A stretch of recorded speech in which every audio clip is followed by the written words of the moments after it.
మనం పౌరాణిక సినిమాల్లోనూ రామాయణం చదివేటప్పుడు రాక్షసులు మానవలోకం నుండి దేవలోకంలోనికి కైలాసానికి వెళ్లిపోవడం, యమలోకంలోని వారు ఇంద్రలోకానికి వెళ్లిపోవడం లాంటివి చదువుతాం, చూస్తాం. ఒక లోకంలో నుండి ఇంకొక లోకంలోనికి ఎలా వెళ్తారని అనిపిస్తుంటుంది. రామాయణం చెప్పే భూమి కోసం తెలుసుకుంటే అన్ని సొల్లులు స్పష్టంగా అర్థమవుతాయి. భారతదేశాన్ని ఉత్తర దక్షిణాలుగా విభజించే వింధ్యా పర్వతాల అవతల కిష్కింద అనే వానరుల రాజ్యం ఒకటుందట.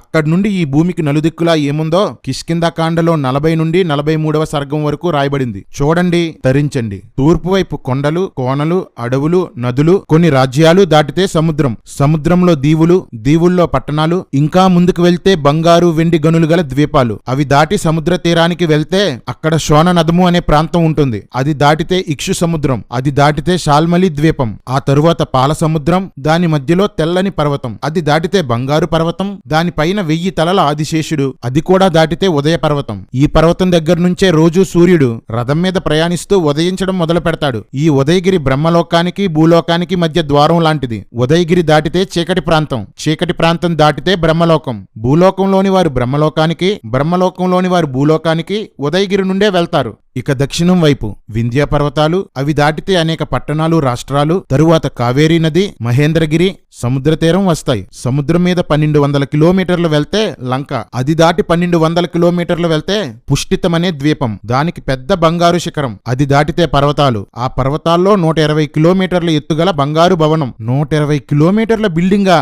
సొల్లే కదా, సర్లే. అది దాటితే వృషభగిరి, అది కూడా దాటితే భూమి పూర్తయిపోయి దానికి సరిహద్దు వస్తుంది. ఆ సరిహద్దు కూడా దాటితే చీకటి లోకం కనిపిస్తుంది, అదే యమలోకం. పశ్చిమ దిశకు వెళ్తే కొన్ని ప్రాంతాలు, పట్టణాలు, నదులు, అడవులు దాటాలి. అప్పుడు సముద్రం వస్తుంది. ఆ సముద్ర తీరంలో పర్వతాలు 100 శిఖరాలు ఉంటాయి. సముద్రం మధ్యలో 1200 కిలోమీటర్ల విస్తీర్ణం గల బంగారు పర్వతం, అది దాటితే 60,000 బంగారు కొండలు, అది కూడా దాటితే పశ్చిమాద్రి శిఖరం, అదే వరుణుడి లోకం. పగలు వరుణుడు, రాత్రి సూర్యుడు దీన్ని పాలిస్తుంటారు. ఇక ఉత్తరం వైపు అనేక పట్టణాలు, ప్రాంతాలు, చైనానా అరణ్యాలు, మంచు పర్వతాలు దాటాలి. 1200 కిలోమీటర్ల శూన్య ప్రదేశం, అది దాటితే కైలాసం. ఆ కైలాసం కుబేరుని నివాసం, అక్కడ అప్సరసలుంటారు. దీని శివుని ధ్యాన స్థలం అని కూడా అంటారు. అది దాటాక ఉత్తర కురుదేశం వస్తుంది. అక్కడ చెట్లు బంగారం పట్టు వస్త్రాల్ని కాస్తుంటాయి, అందమైన అమ్మాయిల్ని పుట్టిస్తుంటాయి. అక్కడ కిన్నెర్లు, గంధర్వులు కలిసి అదే పనిగా రతికాంక్షతో, కామ కోరికలతో సుఖిస్తూ ఉంటారు.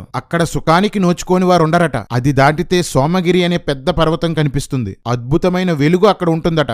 విష్ణువు, శంకరుడు, బ్రహ్మ అక్కడ నివసిస్తుంటారు. ఈ త్రిమూర్తుల్ని బ్రహ్మర్షులు సేవిస్తుంటారట. సెటప్ బాగుంది భయ్య. కైలాసంలో శివుడు తపస్సు, సోమగిరిలో బ్రహ్మ విష్ణువు తపస్సు, మధ్యలో ఉత్తర కురులో గంధర్వులు కిన్నెర స్త్రీలతో నగ్న తపస్సు. మస్తు సెట్ చేసినారు రాబాయ్. మొత్తం అన్ని లోకాలు ఈ భూమి మీదే ఉన్నాయని రామాయణం చెప్తుంది. అందుకే భూమి మీద ఆడవాళ్ళ దగ్గరికి ఇంద్రుడు వచ్చేస్తుంటాడు. కోపం వస్తే రావణుడు యమలోకం వెళ్ళిపోతుంటాడు. రేయ్ మతోన్మాద ఎర్రి కుక్కల్లారా, రేయ్ కర్రి పోరంబోకు, అమ్మా పరవాన్నం పతివ్రతలో మీ రామాయణం చెప్పిన పోలికలేమి భూమి మీద లేవేంటి? ఏర్రా మీ దేవుళ్ళు లేర్రా? మీ దేవలోకాలేవిరా? మనుషులకు భయపడి భూమి ఖాళీ చేసి పరారైపోయారేంట్రా? లేదా వాళ్ళు చేసే వ్యభిచార పనులకి మనుషులకి దొరికితే కుమ్మేస్తారని దాక్కున్నారా? కైలాసం ఎదురా? వర్ణలోకం ఎక్కడుంది? ఇంద్రలోకం, యమలోకం, బ్రహ్మలోకం ఏమయ్యాయిరా? ఆ బంగారు కొండలు ఎక్కడ పెట్టుకున్నారా? అతల వితల సుతల తలహతల రతల ఎక్కడరావి? మీ సొల్లు రామాయణం మీరుని భౌగోళిక పరిస్థితులు రామాయణాన్ని కల్పితమని చెప్తున్నాయి. రామాయణం త్రేతాయుగం. రామాయణం త్రేతాయుగంలో జరిగిందని రామాయణమే చెప్తుంది. అసలు త్రేతాయుగం అంటే ఏంటి? చరిత్రకు సత్యానికి ఏమాత్రం సంబంధం లేని ఎన్నో నమ్మకాల్ని హిందూ మతం కలిగి ఉంటుంది. అలాంటి ఒక నమ్మకమే చతుర్యుగాలు. కాలం 4 యుగాలుగా ఉంటుందట. అవి కృతాయుగం, త్రేతాయుగం, ద్వాపరయుగం, కలియుగం. ప్రతి యుగానికి ప్రత్యేకమైన కాల పరిమితులుంటాయి. ప్రతి యుగంలోనూ మనుషుల మనస్తత్వాలు, ఆయుష్, ఎత్తు, పాటించే ధర్మం మారిపోతూ ఉంటాయి. కృతాయుగాన్ని సత్యయుగం అని కూడా అంటారు. ఆ యుగంలో ధర్మం 4 పాదాల మీద నడిచే త్రేతాయుగంలో 3 పాదాల మీద, ద్వాపర యుగంలో 2 పాదాల మీద, కలియుగంలో 1 పాదం మీద ధర్మం నడుస్తుందట. ప్రతి యుగంలోనూ ధర్మాన్ని స్థాపించడానికి విష్ణుమూర్తి భూమి మీద రకరకాలుగా అవతరిస్తాడట. చాగంటే ప్రతి యుగంలోనూ మీ దేవుడు ధర్మాన్ని స్థాపించడానికి అవతరించినా ధర్మం ఎందుకు యుగ యుగాలుగా కుంటుతూనే నడుస్తుంది? ఏదో ఒక సోది చెప్తావు కదా, చెప్పు. నేను చెప్పనా?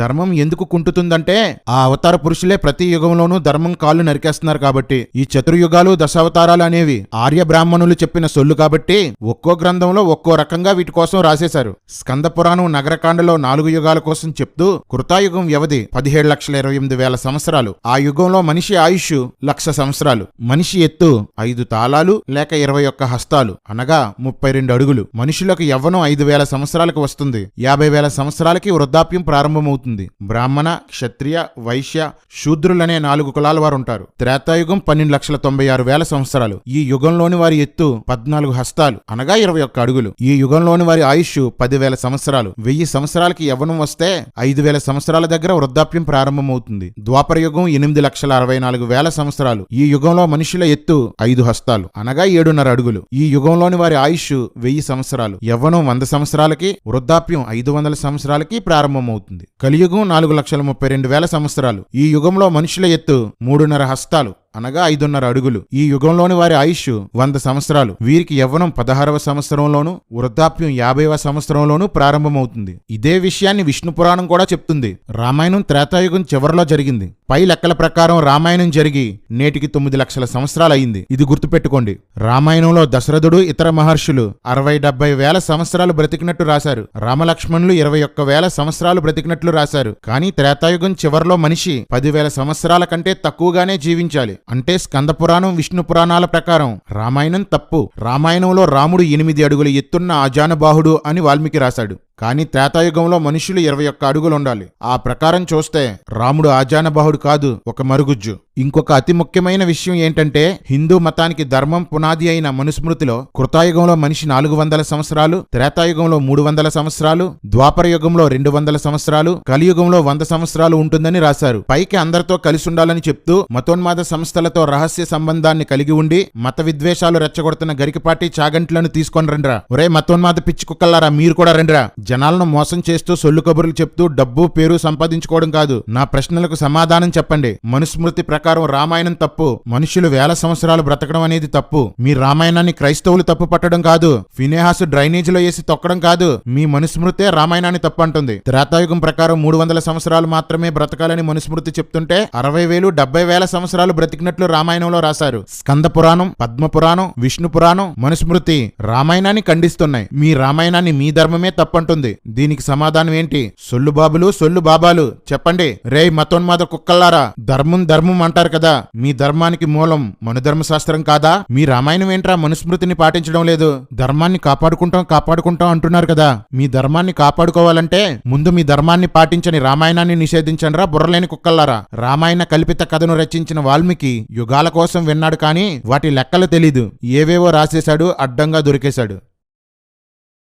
రామాయణం జరిగి 9 లక్షల సంవత్సరాలు అయిందని యుగాల లెక్కలు మనకు చెప్తున్నాయి. 9 లక్షల సంవత్సరాల క్రితం రామాయణం నిజంగా జరిగిందా? చరిత్ర ఏం చెప్తుంది? రామాయణంలో బంగారం, వెండి, ఇనుము, రాగి, రథాలు, అంతస్తుల భవనాలు, ఆయుధాలు, అలంకరణలు, రంగులు ఇలా ఎన్నో వస్తువుల కోసం రాయబడింది. భూమి మీద అత్యంత పురాతనమైన నాగరికత సుమేరియా నాగరికత. దీనినే మెస్పటోమియా నాగరికత అంటారు. ఇది 6,000 సంవత్సరాల క్రితం ప్రారంభమైంది. అప్పటికి ఏ లోహాలు కనుగొనలేదు. 5,000 సంవత్సరాల క్రితం బంగారాన్ని కనుగొన్నారు. రామాయణంలో ఏ నాగరికత అయితే కనిపిస్తుందో అది కేవలం 3,000 సంవత్సరాల లోపు మానవ జాతి నివసించిన నాగరికత. లక్షల సంవత్సరాల క్రితం అసలు ఏ నాగరికత లేదు. రామాయణం కల్పితమని, అది ఒక కథ మాత్రమేనని ఈ చారిత్రక ఆధారాలు నిరూపిస్తున్నాయి. భారతదేశంలో ఎందరో శాస్త్రవేత్తలు మతానికి అమ్ముడిపోయి తమ వృత్తికి ద్రోహం చేసి రామాయణానికి చారిత్రక ఆధారాలున్నాయని చూపించే ప్రయత్నం చేశారు. కానీ ఆ ప్రయత్నాలన్నీ ఓడిపోయాయి. ఎందుకంటే రామాయణం చరిత్ర కాదు, అది బ్రాహ్మణుల చేత నమ్మించబడిన నమ్మకం మాత్రమే. రామసేతు 7,000 సంవత్సరాల క్రితం కట్టారని చాలా మంది వాదించారు, సినిమాలు తీశారు.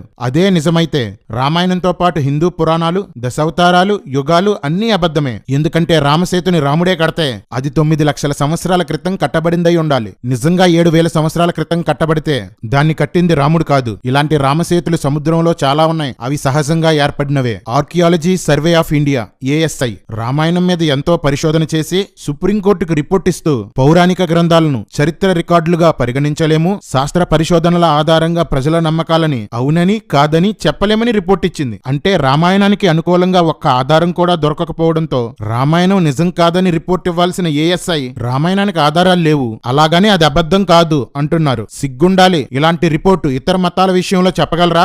ఆధారాలు లేకపోయినా నమ్మకాలే నిజమని చెప్పడం ఒక పురావస్తు శాస్త్రవేత్త తన విద్యను సంస్కారాన్ని గొయ్యి తవ్వి పాతేయడంతో సమానం. 6000 సంవత్సరాలకు మించి భూమి మీద మనుషులకు నాగరికత లేదు అని నిరూపించిన లక్షల పరిశోధనలు లక్షల సంవత్సరాల క్రితం రామాయణ కాలపు నాగరికత భూమి మీద లేదని నిరూపిస్తున్నాయి. రేయ్ మతోన్మాద కుక్కల్లారా, ఎక్కడున్నాయిరా మీ రామాయణానికి చారిత్రక ఆధారాలు?